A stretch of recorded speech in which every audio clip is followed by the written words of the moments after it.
کرزی سخت په غوسه شو او شهباز شریف ته یې سخت پیغور ورکړو. سلام ستړي مه شئ، وخت مو په خیر. پوره جزئیات را سره په ویډیو کې وګورئ.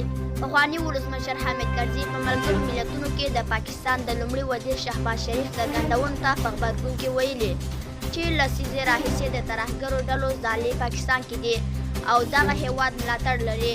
د پاکستان لومړي وزیر پرون د ملګرو ملتونو عمومي غونډه کې د وینا پر مهال ویلي چې افغانستان کې ترهګرې ډلې فعالیت لري او دغه هیواد یې په مرکز بدل شوی دی.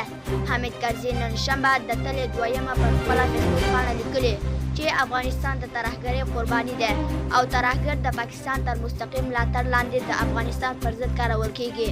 نوموړي همداراز د پاکستان د لومړي وزیر دغه څرګندونې ناسمې او له حقیقت لرې بللې دي. پخواني ولسمشر پاکستان ته توصیه کړې چې د افغانستان پر وړاندې له ناسمو تبلیغاتو ډډه وکړي او د یوه ښه ګاونډي په توګه د دواړو هیوادونو ترمنځ د اړیکو پیاوړتیا لپاره کوښښ وکړي. دا و زموږ د دې وخت خبر، تر بیا هم ښه جاري.